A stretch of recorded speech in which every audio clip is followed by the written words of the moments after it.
Ask Us Anything, and today is pretty spectacular. I'm excited about this one because I have a gentleman who has a tech background, who's an author, who has been narrating like crazy. He's won all these awards. And Johnny, first, before we get to that, how you doing? How have you been? How's your week been? I've been just great. I've been, crazy busy, all kinds of things are coming up, so, it's I like to be active, so I'm very active, so that's been great. Cool, cool. Can you But tell us all's good, about and I today's can't wait guest? to talk to our guest. Today, we have my friend Travis Baldree is with us, Hi. an amazing talent who gives so much. There he is. Travis, I've known for a long time. We actually discussed it earlier before we went live here. I think he came to one of my Splendiferous workshops in New York City way back when. He's I also did. worked as a coach at one of the COVID one we were online. Uh, Yeah, I did some of the online stuff and, I think audiobooks at sea last year, or oh, you this did that year. with Joel? I did. Yeah, how was that? Did you It was enjoy it? it was a hoot. I had a great time. It was fabulous. Yeah. Oh, you had to fly all the way from Washington all the way to Miami to get on the boat. I did, but yeah, after all the Yeah. travel over the last year, it was kind of the least of the travel I had to do, and, I didn't get caught in the storm that piled so many people up trying to get back home, so I Oh, lucked yeah. out. Yeah, that's Joanne and I, we thought about, do we wanna do that? Then it occurred to us that, she fears the idea of being in a boat out at sea with no land around at all. That's just like a nightmare scenario for her, and I'm convinced there are both sharks and pirates always, everywhere, pretty much in the bathtub even, so I don't, stay away from all that. That's a New York thing, though. That's why. Probably. Yeah. I mean, I get seasick on, like, a ferry, so I was a little apprehensive about going. I got some Dramamine to take, but it's just so big that it doesn't feel like anything else. There's the first day where you kind of adjust and you walk in a Mhm. straight line, but instead you're actually walking a serpentine as the boat rocks back and forth underneath you, but after about a day, I kinda got my sea legs. That's cool, that's great. Well, it's great to have you here, so much to talk about. First, I think we should start with the fact that I think you, like me, have the same kind of, hairstyle, Really, we feeling, we just look like kinda brothers wake up practically. and it is what it is. Yeah. Yeah, Whatever it is yeah. that day is how it's gonna be that day. You scrunch it with a towel and you leave it, and, I mean, if it's going under headphones anyway, I try never to I do these little guys if I need anything 'cause I don't like I'm uncomfortable with those big things in my you head. don't like the big ones? Yeah. No, no, and I've It got, took me like, a 3 while to great find pair the of them. ones that worked for me. Yeah. So let's talk about okay, first, Travis, tell us how you got it. We're gonna go through a lot of stuff, and there'll be a lot of questions. How did you get involved in the world of audiobooks? What were you doing prior to leaping into that, and what got you going? I got into audiobooks initially as a hobby. My original professional career was as a game developer. I did it for several decades. I was pretty good at it. And I I'm kind of like a serial hobbyist. So for a while I was refurbishing guitars, and for a while I was repairing computers, and then I decided I would try narrating some audiobooks. I stumbled across ACX and LibriVox, and my kids didn't need me to read stories to them anymore at night. So Oh, I was a big fan of audiobooks. Frank Muller is still like my all-time favorite narrator. I listened to so much Frank Muller, and I thought I want to try this for fun. So I started narrating on ACX, and I found I really enjoyed it. And I pretty quickly had to get a booth because my recording space was just so terrible. And I convinced myself that would be a great idea because it would double for doing voice recording for the games that I was developing at the time. So I got to justify it to myself. And then eventually there came a point where I was like, I would just much rather do this. I'm going to retire from game development and I'll just do this full time. And I never regretted it for a second. did you take or have any acting background at all? No, none. Was not a theater kid. Didn't have any acting background at all. It took you about 2 weeks. To get up to speed. Yeah. I'm good at learning stuff, and I'm a good mimic. So, I think I probably got most of my what acting training I got from just listening and internalizing the work of other narrators. I have a question though, but you were doing voices for games before you did narration, or that was after? Nope. I was an engineer. I was a software engineer. Okay. I've done some voices. I did voices for my own games because I didn't have to hire anybody to do them Okay, toward well the that's what end, I mean. especially when I had the equipment. But mostly I was having other people come in. Ah, So I could have people come in to my house, hop in the booth, do the recording, and I didn't have to book studio space at Pure Audio in downtown Seattle to get that done. It was way more cost effective and you didn't have the same like pressures of time of, oh, we got to get these lines banged out in the next hour or we're running over.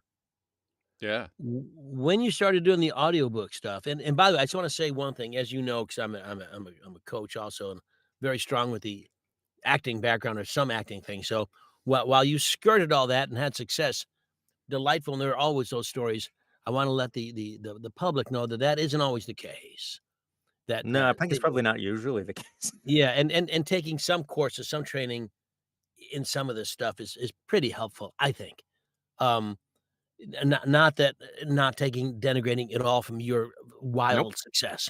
Um, Everybody learns in their own way, and, there's whenever you can find some information that's gonna help you move along, it's always valuable, and, yeah. there's no better place to probably get that in a concentrated way than through, coaching with an actual acting coach. When you started in the audiobook world, I mean, did you start with, the lit RPG stuff that we're doing these days, or what'd you begin? No. No, I did not. In fact, I kinda wanted to stay away from it. Initially, I didn't know what it was, but honestly, my initial feeling about it was like, look, I made games. I designed them, I engineered them. The idea of reading a book about games written by someone who had never made games sounded like reading a book about building airplanes if I'm an aircraft engineer Uh, from somebody who just wrote on them. So it felt like this is going to be weird. I'm not going to be able to help poking holes in all of their game design decisions, but in the end it just doesn't matter. It's basically just magic. It's fiction. Who cares? But initially, I stayed away from it. I figured I'd be doing more thrillers and stuff like that. I thought that was what my voice was suited for. okay. We have a question we should take, so we got someone said that you made a PNR patch, and someone said, "What's a PNR patch?" And I'm in that camp. What's PNR? Oh. Punch and roll. It's punch and Oh, roll. that's But you good. know what Oh, punch that's and what that roll is. is. I know that. What's a Um, punch and roll patch? so I added the functionality to Adobe Audition. I built a plugin for Adobe Audition because that's what I like to use to work in, and they didn't have punch and roll support, so I built one, and I added it, made it publicly available. That's so cool. I'm a super You're nerd, you're the so coolest guy I've ever met. super nerd. And the reason I did that is because Adobe Audition is the only DAW that has spectral editing built in a way that's actually really, really robust. It's available sort of in other DAWs, but not great. And so it lets me be totally vertically integrated. I don't have to switch applications. I don't have to pop out to Isotope to clean stuff up. And I can just do everything in one spot. So Don, Yes. what did he just say? Yeah, he just said he likes to have a spectral display, and now, so by the way, the latest version of RX now integrates with Studio One, so you have the same. You actually have Same all. with spectral heal and stuff. Yeah, and it's right now in Studio One that it's a right click away. So Neat. but you did it way before anybody could do it, so that's super cool. And so tell us about as you started doing this, what types of books were you going for in the original? They were more thrillers and I mean, in general, I was just looking for any good books on ACX early on until I kind of got started doing stuff for Tantor, like a lot of people do as early entry into working with publishers. And uh, the thing that sort of shunted me off into another path was there was a book called Unsold by the author Will White that went up on ACX that I auditioned for. And that series is a breakout success. He regularly hit number one on Amazon, and it was just sort of a huge windfall for me. And I think I was well suited to do that sort of book. It's not lit RPG, but it's what's commonly called progression fantasy. It has a lot of the same underpinnings as lit RPG, but it's also really well written, has great characters, super efficient, and Will is a funny guy. So it's a really well executed series. Wh And because Will was so successful and I was sort of stapled to his back, when other people started writing things that were adjacent and wanted to kind of look for narrators who might be well suited to do it, they started reaching out to me. So, What can you give us a time frame? When did that start? Roughly gosh, 3 oh weeks man, is that ago? 5 or 6 years ago? Okay. It's been a while. It's been a while. I lose track of time. Once COVID hits, nothing makes sense time-wise anymore. Yes. It's just sort of a blur. Um, but it's been quite a few years at this point. Yeah.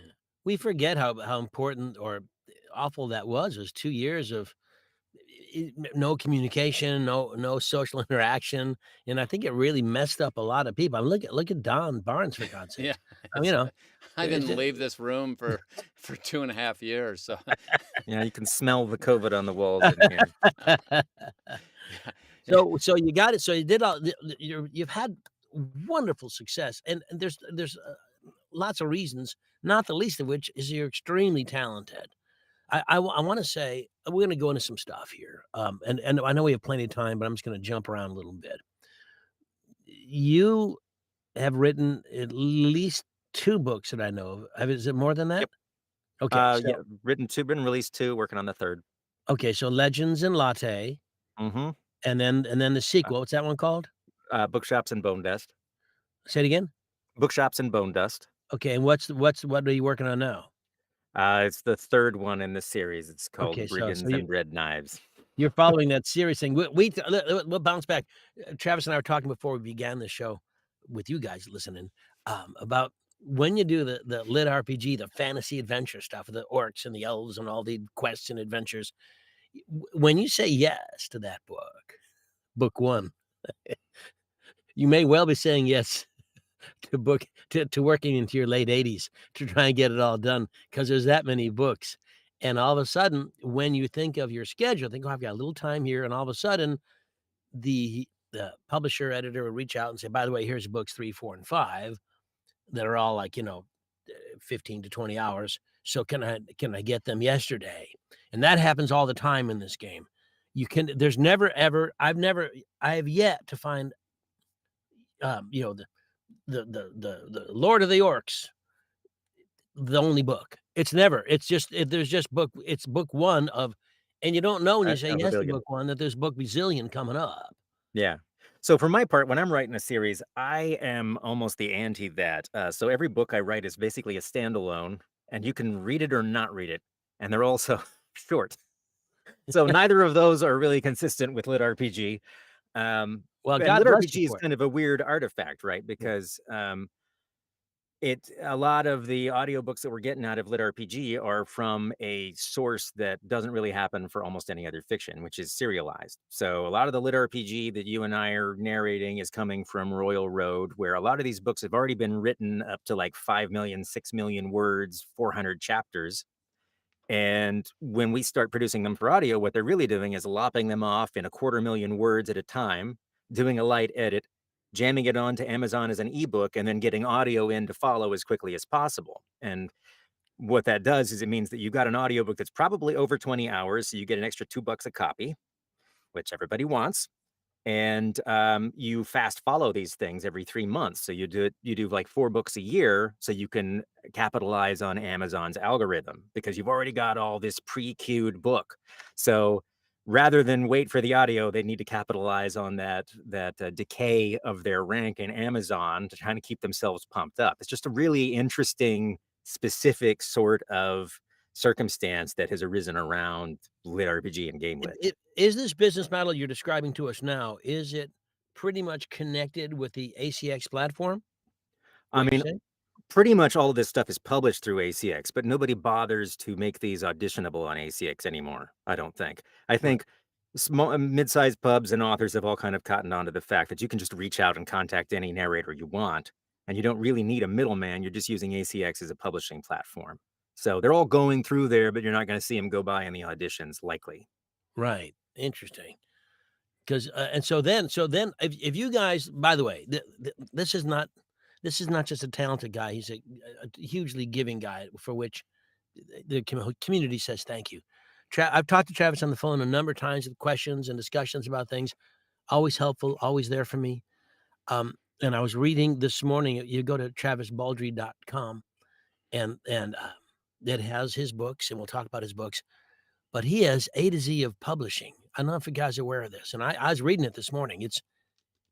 It's a absolute he tells you exactly the steps he took to create his book, his number 1 best-selling book. It's great, and he tells you exactly what he did without hiding a thing, without saying, "Send me $5 for part 2 on this." It's all, "Here's what I did," and it's clear, concise, and I just wanna say thank you.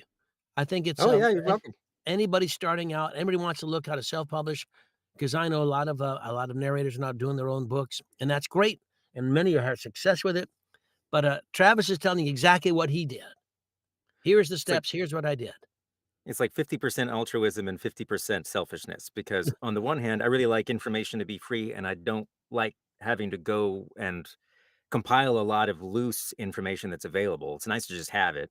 But on the other hand, if anybody asks me a question, all I have to do is send them a link instead of write an email explaining step A, B, C, D, or Z. So Yeah.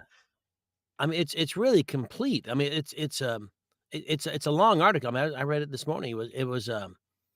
It's like reading it for Apple News. It was a Well, long and and complete thing. It was great. and at the top, it does say it's a 51-minute read, so yes, published March 1st, and I just put the link up there for everybody so that everybody who watches this can find the link, go to it, and I will put up a link to your site as well it's directly. got that embarrassing section in there that says you probably don't need an audiobook yet. But if you do, If only you had someone to narrate it for you. Yeah.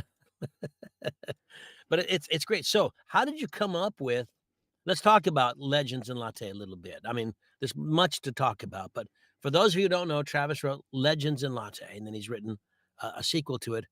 Um, and it's a wonderful it's wonderful. It's got humor, it's got all the characters that one has to have in these lit RPG quest kind of things, but totally different setup. Our hero, she wants to run a coffee shop, Which which is is great. classic. Yeah, Classic.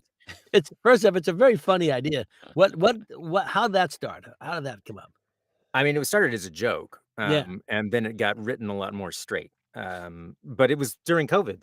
I was because I narrate all these Oh, it lit was so fucking RPGs. good to you. Yeah, Yeah. COVID was a very productive time. You could never leave the box anyway. There was nowhere else to go. But it started as a joke because I was reading all these lit RPGs and all this high stakes stuff, and I just didn't. It wasn't really what I wanted to read. But your reading diet gets dominated by what you're Yeah. hired to do. This is what you're reading. So I was joking around that what I really wanted to read was a Hallmark movie set in a fantasy world, and so when National Novel Writing Month rolled around that year, my friend and fellow narrator, Avon Shortkind, convinced me to do National Novel Writing Month again. Said she would write a book too if I wrote one. And every other time I tried to do it, I tried to write something big and complicated. And I said, you know what? Maybe I'll finish if I write something stupid. So I drug this idea out of the closet, and that's how it ended up happening. And oh, go ahead, Don. Which one of yours became a New York Times bestseller? Which book is that? They were both New York Times bestsellers, but the second one was a number one. Oh, Actually, the first sorry. one is back on it now because they released the hardback. So, it's on the New York Times again. Gee, Wow, that that's sounds just great. terrible. So, It's awful. It's just a terrible, terrible circumstance, and, anyway, I'm very grateful and also very cognizant of the fact that I don't think it probably would have happened if it hadn't been for COVID, which is a weird thing to say Yeah. because I Well, you think put it's in the just I I think that can kinda picture the shaped what people acknowledgments. wanted at the time. I'd like to thank my wife and COVID for this Wife and story. COVID, yeah. well, yeah, there was a lot of people that were reading. I mean, obviously, audiobooks took off and all sorts of stuff happened that was different because people, some of them had COVID money coming in, and some of them had time that they had never had before because they were not working the same thing they were working before. So, Yeah. yeah, that Well, and what people wanted to read or see, because I mean, did you want to watch Ted Lasso or did you want to watch, something about a global pandemic? You probably just wanted to watch Ted Lasso and feel correct. okay for a bit Yeah, Yeah, because yeah. that's the world's hanging fire. I just want to feel normal for a little while. yeah. Um, If you could give any now, everybody's gonna listen to this. Everybody has a book in them. Whether they write it or not is the question. Um, I without reading your 51-page thing out loud right now, 51-minute thing, What simple advice would you give to someone who say, "Hey, I'd like to write my own book." What's number 1 or 2 things you would tell them? Would you tell them to do it Uh, before COVID? Wait Probably. wait for the upcoming nuclear strike, yeah. So I guess I'll say a couple of things. One, a simple idea can be a good idea. Your idea is going to sound stupid halfway through the book, no matter what it is. So don't hang the success of your book on how cool your idea is. The thing that's going to make your book work and get you to the end is what comes out of you and goes into it. For me, the thing that's essential to write a book is what I call like the emotional engine of the book. You look back over your life, you find some crossroads for yourself where you were like, I'm going to go this way or that way. And you agonized over the decision and you made a choice. And you thought for a long time about the choice you made and a long time about the choice you didn't make. And this is all baked into you. You understand this. But more importantly, other people understand this too. They probably had a similar experience. And if you can find a way to transplant that into your story, it doesn't have to be literal. All of a sudden, you have an engine, you have a character, you understand their change from beginning to end. And you also you have an idea of how this story might have gone if you had chosen the other way. You got a lot of fertile ground to work with there. And that is what gets me to the end of a book. Um, and then I guess if you've been trying to write a book and something hasn't been working, stop doing it. Do something else. If you try and write in a coffee shop and you can't write, pick a different place to write. If you don't think you need to outline a book, but you can never write one, maybe try outlining it. If you outline and your books are terrible and you can't do it, maybe try not outlining. Just stop doing the thing that's not working. Start experimenting with other things rather than trying the same thing over and over. Do you consider yourself now I know you're an author and an audiobook narrator. How do you divide your day, your time? What I mean, Badly. yeah. Really, really, really terribly. Most of my time is narration. I'm writing on the side. Most and I'm aiming towards some better balance for that because I would like to continue to do both, but I need to figure out how to reapportion my time so I still occasionally get to do something else and I can still narrate and write.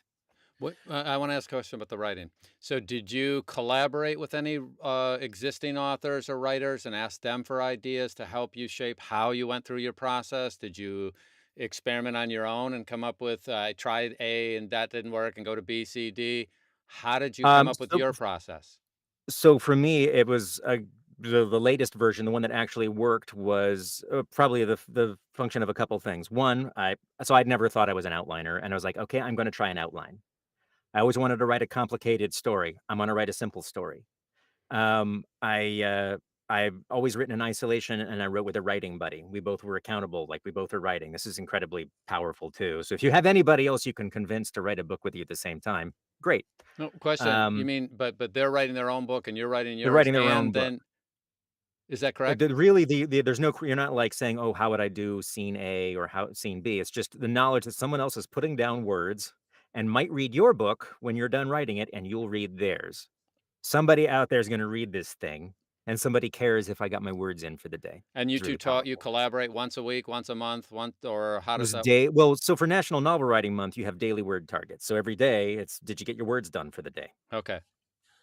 So And and a that typical obviously, word it doesn't target is have what? to be that way, but that was very powerful. What was your daily word target? I think it was about 1,700 words. So that's 10 pages? I do not know. I guess it depends on your font size. Okay. What? Yeah. Yeah, I That's a guess so, great, yeah. that's the right answer though, by the way. Yeah. That's awesome. 10 minutes of audio? Yeah. There you go. I don't know. 15 minutes of listening, 10 to yeah. 15 minutes of audio? But you Yeah. have it, but the big picture is you had a target that I'm gonna write so much per day, and you had an accountability partner that you collaborated with on a daily basis just to say, "Did you hit your target yesterday? Yes, Yep. no." And then did you guys talk about anything else beyond hitting your target? Not until after the books were written. Okay. Not really. There's a because you read each other's books and you have feedback and editorial, but I think the real hurdle for most people is getting to the end of the manuscript the first time. Most of us die in the boggy middle. So finding out everybody writes differently and everybody's going to have a different thing that motivates them and everybody has a different life experience and different time to write. I write in this box because I can't write somewhere else, but I know a lot of people would hate that. That just happens to be what works for me. I don't even like it. It just happens to be what works. So it's just finding what works. I, for me, writing is not like It's not this transcendent experience where I'm just having a great time putting words on the page either. It's just work. I'm making a brick every day, and that's what it feels like to me. And at the end, I can turn around and say, God, look, I built a house. I like having written, not necessarily the act of writing. I have little bursts where, like, oh, this is a really fun little bit, but mostly it feels like work, which is fine. But I've had to recalibrate my expectations for what writing should be for me. And how long would you dedicate on a day to get 1,700? What does it take to get 1,700 words on an average day? Really depends, but, I have always been writing in the evening after dinner, so it's an hour or 2, Okay. a couple hours a day, but sometimes it could be longer, and this 3rd book is a huge pain and is not conforming to anything that I did before. It's taking longer, I have more interruptions, and it's harder to do for lots of life reasons. So I don't know. It also feels like any rules that you set forth, you're just immediately gonna break on the next book anyway because it's a new set of problems. Right. And I think that's one of the ways that they differ from audiobooks. I feel like you can start to get a hold of, like, the problems of audio. You may have "Oh, I've never done this accent before," or they have an interesting way of communicating inner dialogue or something, and I need to tackle that problem. But you get a certain facility for understanding how to read books. And I think when you're writing books, every book is a new problem unless you're just reiterating what you've already done, and so all of your expectations may go out the window too. So, Yeah. Well, here's one thing that most audience won't know. Software developers by nature are optimists in a weird way. They're pessimists, yeah. but meaning they have all these things to build something. If you're building a video game like you did near at some point, you kind of had a vision of, okay, I want to do something, and then I've got all this language and I have to figure it out. And you try things, and boy, that didn't work. And you try something, and oh, and there it is. And because you go through the process of trying 20, 30 different things, you realize, there's the solution. Correct? Yeah. Incorrect? I think that writing has a lot more in common with software development than it does with narrating. Okay. But there's also a lot of utility from narrating that applies to writing. I write a book the way I build software. Okay. One, the build can't be broken. I know a lot of writers who they can just write a big sloppy first draft and then it comes time to edit it and it's just incredibly daunting because the thing does not hold together. It's a huge mess and now they have to go paw through it and make something that functions. When I'm done writing a book, it's it's kind of the book. I'm going to edit it and, tuck in a few corners, fix a few bugs, but it works. And the build is always working at the end of every day. I use source control for writing, so I'm Okay. never going to lose my manuscript either. So I build like I engineer, and I think that's valuable. Okay. And it's a similar kind of thing. It's you're solving a problem you've never solved before on a time crunch, and the problem is creative, which is basically what writing is. Yeah. I have this much time to write. I haven't solved this problem before, and it needs to not only entertain someone, but also fulfill these criteria, figure it out. But that also, if I was writing, by the way, I had a period where I was doing software engineering as well. So I totally relate to that. So some people, there's a thing called source control, which just means every time you write something, it's cataloged and you can go back to a previous generation and you have your new generation because you didn't really solve the problem the way you needed to. So you can go back and forth between old ideas and new ideas, and you have every generation of idea that you've done. Is that a decent Yeah, description? yeah. Okay. It's a historical record of all of your changes So to a document. so if I'm understanding you correctly, when you're writing, so you do your 1,700 words, and then you might, yeah, I mean that's going to go into your historical file, but then you might the next day go, okay, I don't really like the way that worked out, and you might rewrite that whole thing again a second time. And do you do it kind of linearly like that? If you don't like the results of that 1,700, or by the time you're I'm done not a that day, rewriter. what's that? I'm not a rewriter. I mean, I could use it for that, but I'm not a rewriter. That's not the Okay. way that I function. But what I do use it for is comparisons. So I might do what's called a diff, which Mm-hmm. is where you take a document from one point in history and a document from the current time, and you just highlight only the differences. So Right. I could go back to 2 months ago and compare my version of chapter 2 to today's and see if I changed 5 or 6 words. And I'd know exactly which ones they are, and they'd all be highlighted. This is also really useful when you edit because it's very easy to accidentally lose stuff that you think is important and not understand that you lost it. And it's a very powerful way of comparing the versions and saying, look, we were doing this edit on this chapter, and all of a sudden, this whole conversation accidentally got deleted, and I need to put it back. And you can find that. Right. Anyway, Yeah. we can go Wow. way off in the weeds of this, but Yeah. it's it's powerful stuff, and it's nice to use as a writer. This is why Dickens didn't use computers. Right. Yeah, Poor guy. yeah. Poor guy. Think of how much he could have written. Yeah, I have some stuff that's shipped in the boxes with Microsoft Excel and SQL Server. So I worked with Microsoft in the early days and wrote a bunch of software that went worldwide. All the year 2000 fixes for Excel were written by my company. Anyway, I've been through a lot of that stuff. But what it comes down to is software developers are problem solvers, and you have these tools, and you have to creatively find a solution that works, and a lot of times the first thing you do is garbage but get you closer. And then you're Yep. constantly refining down. And I suspect that the book writing in your process is pretty similar. It's a very Yeah, creative process. it's a creative process, and merged with pragmatism. Yeah. Yeah. It's that merging that makes it so fascinating to me because I listen to you guys talk, and it's like I'm listening to a foreign language So now let's that talk about audiobook stuff. I'm gonna that talk to you about the audiobook side of this, and then you're gonna be all in, but you No, finish your thought. no, I don't mind, I find it fascinating. Well, I but mean, So it's some things I know, but I don't know I know because I don't know the names of well, things, yeah. yeah. but it's interesting to hear you talk. But it's the same as it'd be like writing a joke. You have a premise that you start with, or you might have an endpoint that you think is funny, and then you work your way back and figure out You how you're gotta go going work to build backwards to that. build the joke, yeah. It's exactly the same conceptual process with a different, slightly different inner working Yeah. during the process, but the same I idea. I'm I'm just kind of fanboying out here. I just think Travis is just amazing. I just think you're Wow. amazing. I'm getting vapors.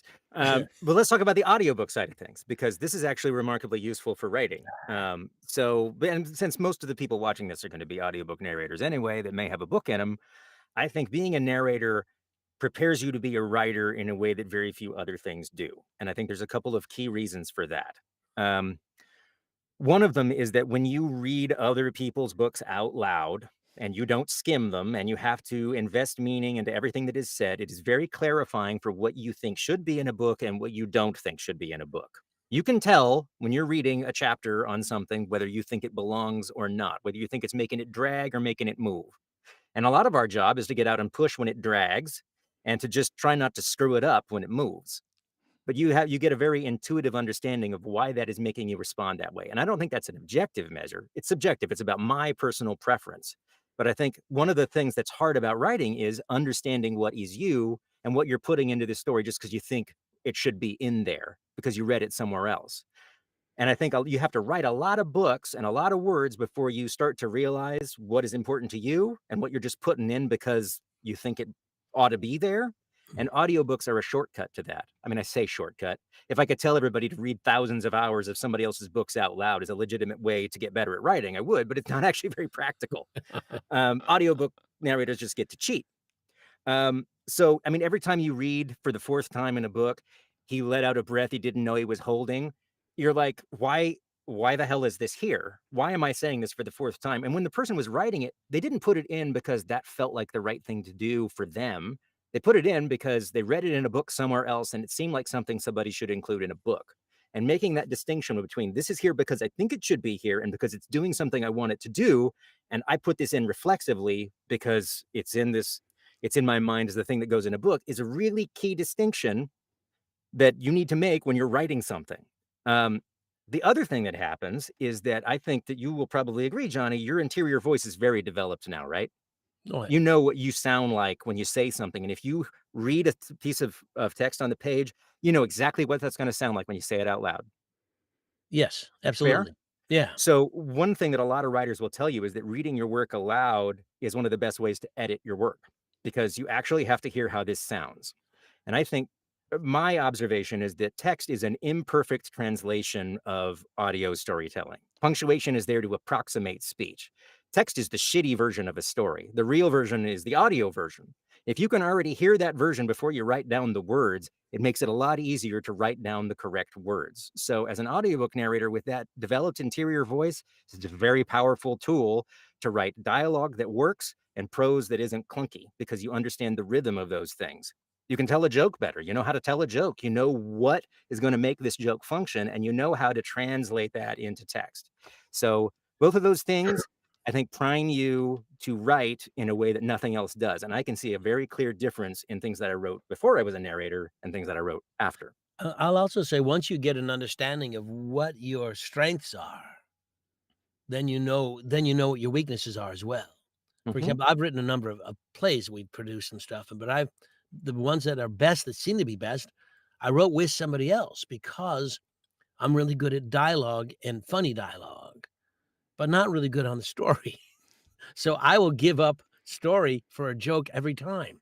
But if someone is there to help keep me focused, and that's why your writing partners, having someone to answer to, makes a lot of sense to me, because there are things that we all have strengths. All three of us, everybody listening, everybody watching later, um, we all have our strengths, and we know what our strengths are, and we always play to them. Well, a book based on Travis's strengths isn't a full book. He's gotta bring the other side of himself in to fill it all out, and you have to have some awareness of who you are, and I think you're right, audiobook narration. How many books have we narrated, without naming any names, that aren't good? The writing isn't great, the story blows, so, it's you think, and you're doing it because, I don't want the listener, the end user, as you guys may say, to realize how sucky I think this is. Yep. And that's a job too. So if you're doing your own writing and you're reading think this sucks, well, there's an opportunity not to stop writing, but to fix, to make it not Yep. suck. We just don't put in the sucky bits. Yeah, You just, you got your finger on the pulse of what sucks for you and what does not, and just yeah, stop putting in the parts that suck, because there's no obligation for them to be there. You can actually just fade to black and skip that boring bit that you don't care about reading when you read somebody else's book out loud. If I've got 3 pages of people getting on their horses and leaving town and it's the dullest stuff I ever read, yeah, just say they left town. yeah, yeah. One of the things I've always hated in films is when someone takes a ride, "We're gonna go to Chicago." We hop in the car and I don't need to see you drive to Chicago, just show up. Yep, it's shoe I don't leather. need the They call car that ride. shoe leather, right? That's called Yeah, shoe leather in film. It's all the bits where somebody's walking from the car to the door or driving from point A to it point it B. just adds a waste of film. I hate it. Yeah, anyway, sorry, but, so, And some books may benefit from it. I mean, some books are travel logs and they're all about the journey, and it's great, but it's just about knowing what you want and what's important to the story that you wanna tell and not putting it in there reflexively. Yeah, but this is good stuff. I'm hoping that people realize. I want to thank you again for being here with us. This is such good stuff and so important for people to pay attention to on so many ways, because you have achieved success in a number of different things, and it says everything about who you are as a person. You I'm ve understand what very, you very bring. lucky serially. There's more there as well. It's more than luck involved, my friend. There's a Yeah. there's a talent and a real understanding of what works and what doesn't work. Yeah, and I want to go back. The start of it might have been luck in that you started off in the right place or you happened to get something. The continued success is a different thing. To get 2 books on the New York Times bestseller list, that's different. I mean, any of us, my dog could get 1 book on the no, that's not true. The first one is difficult, but then to get a second one, that goes ahead and changes the equation, which means you learned enough and you grew and you kept on and refining, and that's a really great thing. So while I will take, yeah, maybe you had some luck in the beginning, which we all do. Don, It's what you do with it beyond that, and how you are synthesizing things from your narrating into your writing, and your writing into your narrating, and your coding into your life experience into what's happening with your narration and bringing that to life. I mean, it's just, it's brilliant the way you're doing it, and everybody should find their path that does that same sort of thing. I mean, Don, a I lot think of you should it's wite a book with your dog. Yeah. Wait, is that a squirrel? Except for By he'd be Don better Barnes's than me. dog. That's the problem. And he is. Oh. I'm sorry, Travis, I stepped on you. What were you saying? I was gonna, uh I mean, in a lot of ways, I like to say it's like holding the bucket out under storm clouds and trying to fill it with rain. You can't make it rain, but all you can do is make sure there's no holes in your bucket. That's about it. Um, eh, Success begets success to a certain extent. We're all kind of like building a snowball, right? You start Right. out, nobody knows who the hell you are, and you try to get enough mass in that snowball that it can get any sort of momentum. And a lot of the good fortune is just like you go through a good thick patch of snow and your snowball builds faster than it otherwise might. This is gr oh, I wanna say one thing that people may not know. Those of you been with us for the year or so or whatever we've been on, when you guys do the stuff in the chat and you wonder we pull your and I mention it and or Donna mentioned it and highlight your question, Travis and I don't have access to chat with you, which just, that's why we never do. We can't. It's not set up for that. Only Don can do that. So That's just when you spite. say things to us, I want you to know we're not being rude and ignoring you. We simply can't join the chat. So I want you to understand it's just the way Don has set it up because he doesn't want my mind wandering. Yeah, and I just don't want you guys I don't want you anywhere near the chat, Exactly. okay? I'm you don't deserve a chat. No, no. Just emojis You all the can't way handle a down. Yeah. chat. Yeah, that's right, exactly right. So, Tress, what's the what it so you're, if I were brand new and starting out today, what path would you recommend for a new person to take? For writing or For narrating? narration, sorry, since most of our people be narrating. Gosh, this is actually really hard to answer because I feel like the landscape has changed about 20 times since I first got into narration. Correct. Because when I started, it felt like ACX was sort of the entry point. You're going to get some titles, you're going to get a few things under your belt, you're going to try and attract the attention of like a Tantor or a Highbridge or something like that. You're going to go schmooze at the in New York at APAC. Yep. You're going to make some connections, but I don't know if that's true anymore. I feel like ACX as a means of building a portfolio is probably a harder row to hoe right now because I think by and large people don't look for auditions on ACX unless it's spam and cookbooks. I think they already have figured out that they can reach out directly to narrators, and they do, and that I think that makes that much more challenging.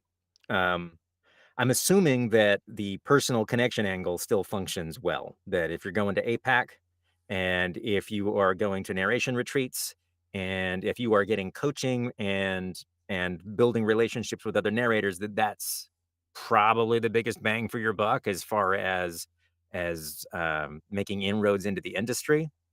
But that really doesn't talk about just learning. As far as learning goes, I'm assuming that you're only gonna learn by doing, and even if you don't have work on the books to record, if you're trying to do this on the side, that actually recording text and trying to sharpen yourself and spending time with coaches to target where you're spending your effort is the best way to do that. But that feels if it feels like who knows how many doors have closed behind me, and I don't wanna pretend that they're still there to go through. So that's challenging to answer. Well, the way each of us got into it is it's all a different story.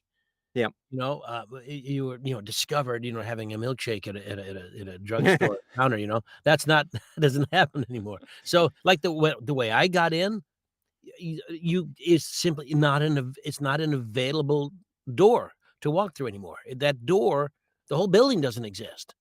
Yep. And everything I did, I mean, I started, 90, 91, things a whole different world. Right. And what people do now and what people did so everybody's got their own way to get in, and there are a number of ways, but a big part of it, a real big part of it is talent. I mean, so many of us say, "Geez, everybody tells I have a nice voice." And I'll say it again, having a nice voice is so much nicer to listen to than a shitty voice, but it's not enough to get any work. Having a nice sound come out of your face isn't the same as being able to tell a story. Nope. So there's that too. And It was I go ahead, Travis. really if it were me and I was teleporting back in time and I had no career right now and it was right now and I wanted to narrate audiobooks. Um, from a technique point, because of the kind of person I am, I would learn to narrate the same way that I would learn to play the guitar. I would be woodshedding. I would say, look, here's an audiobook I really like. I think this narrator does an amazing job. I want to understand why they do an amazing job. So I'm going to listen to this chapter they did, then I'm going to narrate it to myself. And then I'm going to try and analyze what the differences between what I did and what they did are. Why was this successful for them, but not for me? And I would do that iteratively and try and improve my ability to understand and execute on the things that I was observing in that chapter. That's how I would, for me, learn. I don't think a lot of people learn that way. I think a lot of people learn mostly through instruction. Maybe they haven't I think it's a learnable skill to be able to, distinguish between 2 things and make a qualitative judgment about why one thing works and one thing doesn't, and then iterate. I think that is a specific skill, and some people don't have it, so they So have to get that elsewhere. But that's how I would improve my craft if I yeah. had to start over. And I mean, kinda I kinda I bridged those 2 worlds because I have a music background and I had a world-class instructor. You're definitely speaking my language in that that's how a software development developer would approach, coding. You know, you get all these books and you learn how to code and you learn the language, and then you gotta go out and try it and you go, "Well, that didn't Yeah, work." And then you do the iterative version of it and yeah, you keep on going and refining, and I mean, and it's a process, and then an idea comes to you because you're in the middle of it and you go, "Oh, wait a yeah, minute, why let me try this." So you do a ton of trial and error in coding. A lot of people today would get that same process, and because they don't do a good job self-analyzing. Software developers are brilliant at doing that because they get so much experience doing that. A lot of people would need an outside voice, and I'm yeah, going to it's a shortcut thought. it by going to Heller and going, can you help me with the difference between these Yeah, 2? And he's gonna, in 5 minutes, instantly be able to tell me, "Yeah, here's the 3 top things that you could do to get closer to that."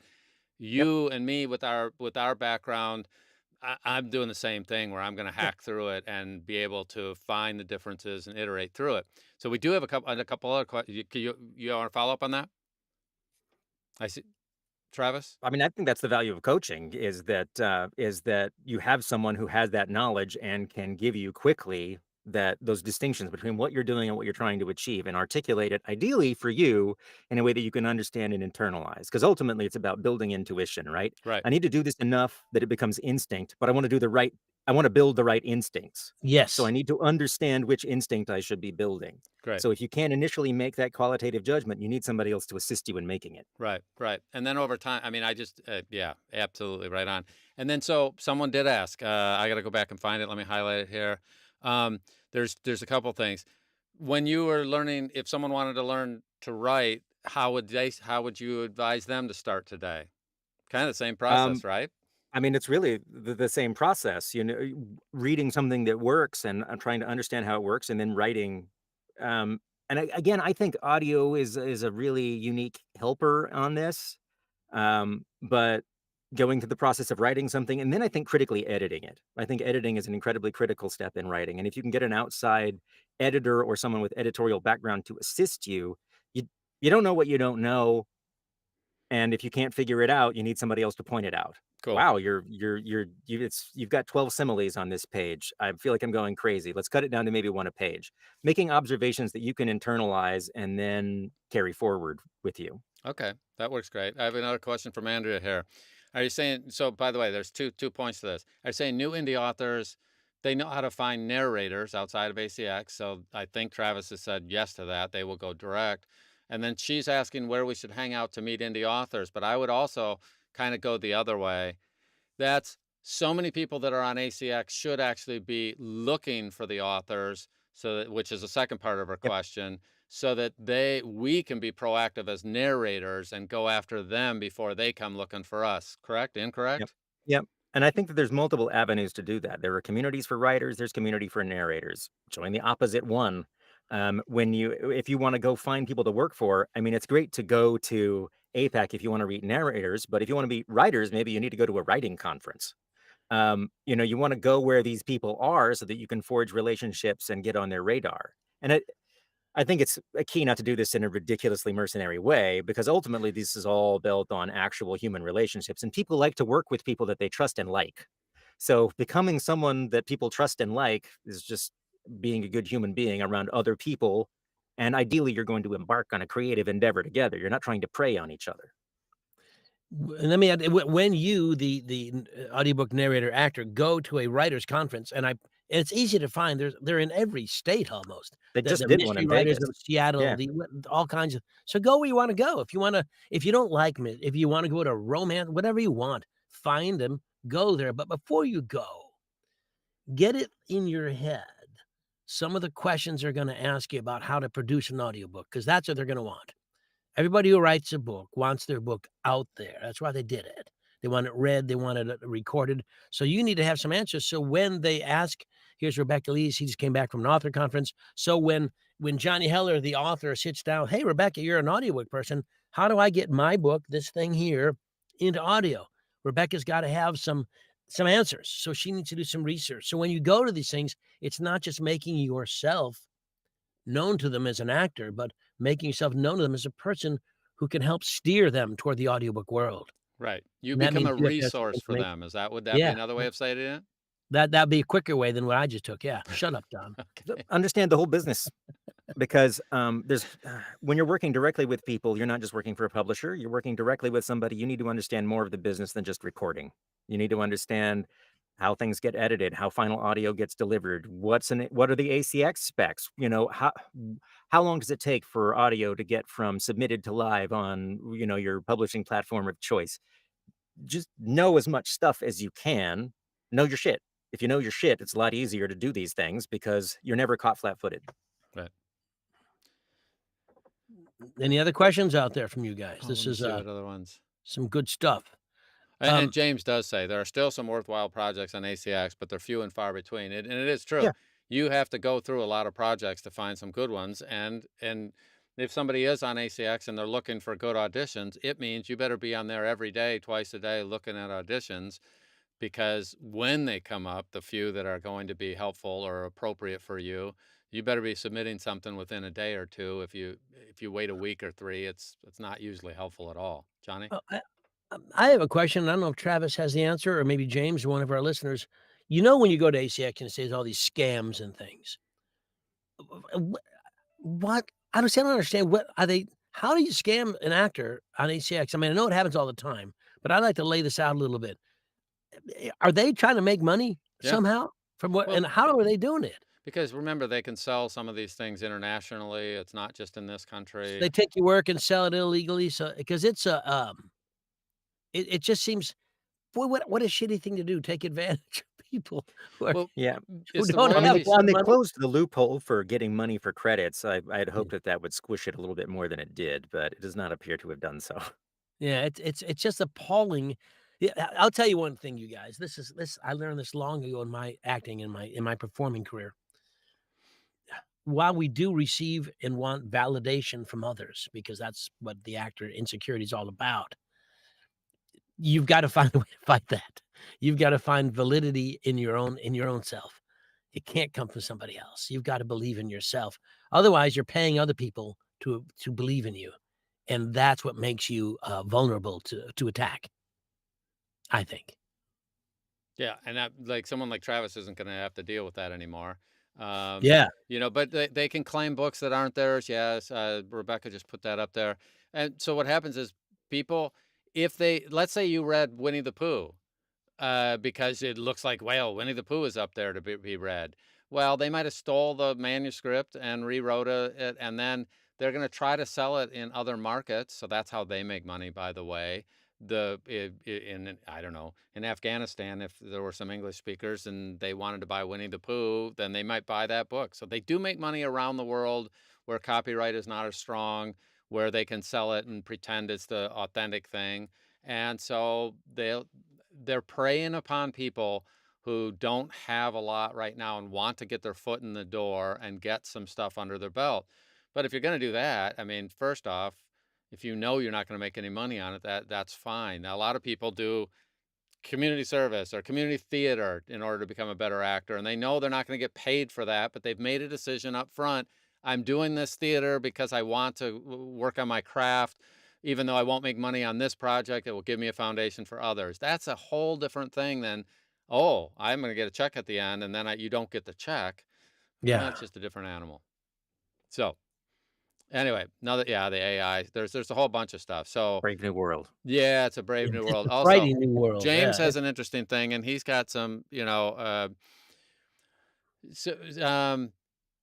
some people who desire to be narrators, they're auditioning 10 or 20 a day.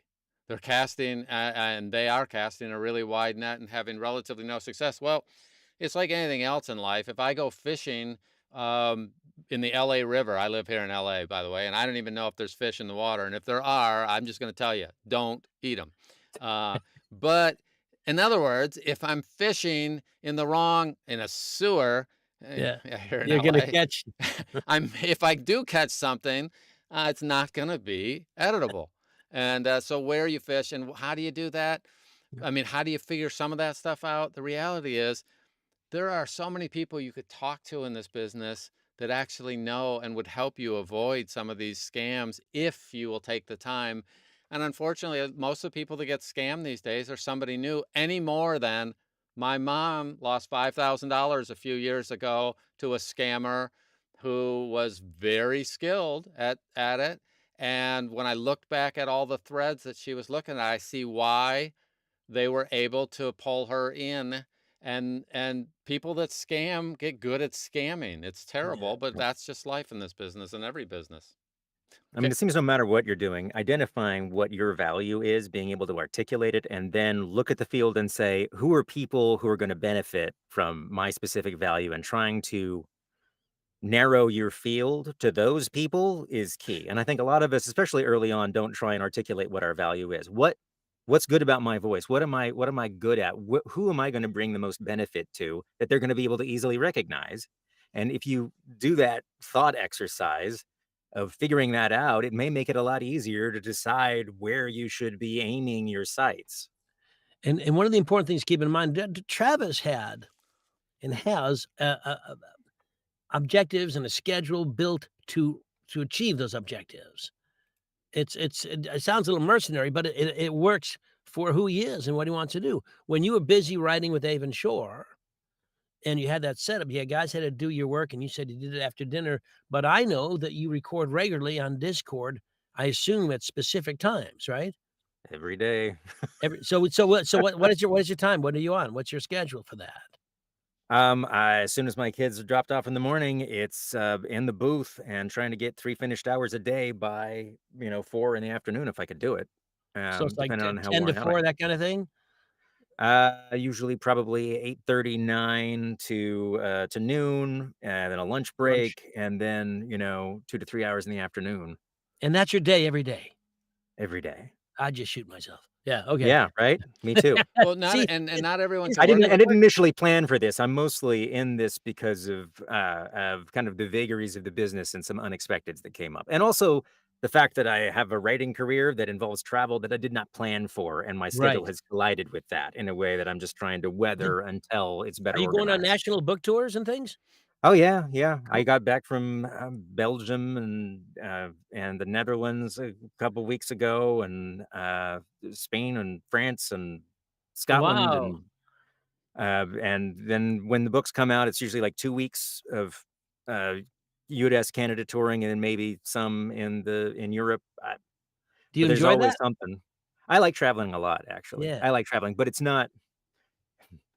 I'm bad at saying no, and I'm over ambitious about how I can fit that into my schedule. So I shoot myself in the foot a lot Yeah. because I do like to travel and I don't want to say no.